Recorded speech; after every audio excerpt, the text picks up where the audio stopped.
I think it might give him a bit more time to get his head up, because he still struggles with that. He sees the goal in front of him and just charges straight forward, and there's people on either side of him. I think playing on the wing might give him a bit more time to see what's going on around him. I mean, we had the same with Apter for a while. He would just see the goal and think, right, route one, charge at the goal. Once he started getting his head up and seeing what options are around, it made a huge difference there. I think Saunders is going to come good, particularly under Atkins. I think he'll bring those parts of his game out. But I think you're right. I don't think he is an out-and-out forward. I think he's going to be have more effect on the team, cutting in from the side.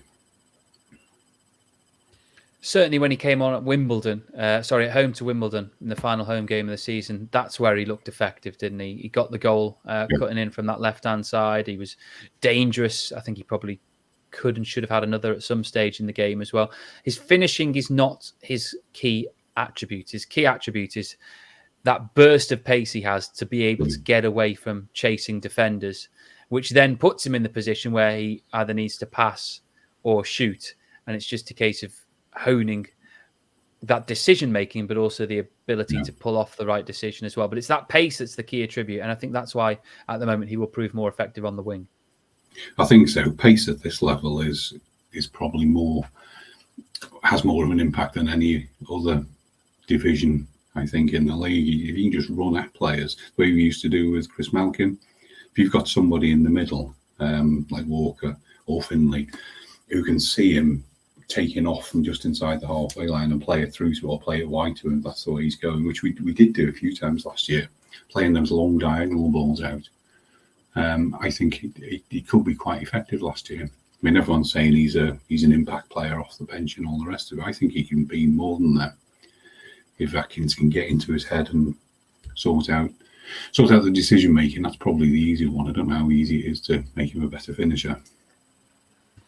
Well, the problem, though, is you've got, as I say, those three players who want to play on the left wing. And Kieran Morris is probably top of the pecking order for that at the moment. And judging on what we saw at the back end of last season, Saunders is second on that list. And then Josh Hawkes, who's just signed a new contract, is probably third choice.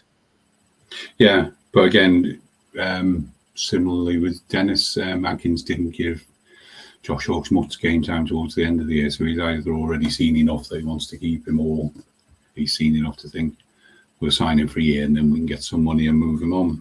He hasn't looked himself, Hawks, I don't think. Apart from odd flashes, he hasn't looked like he's really had his head in the game most of the last season, which is a shame because he can do it. I'm sure if he went somewhere else, he could play where he wanted to play and how he wanted to play. I think he'd probably flourish again.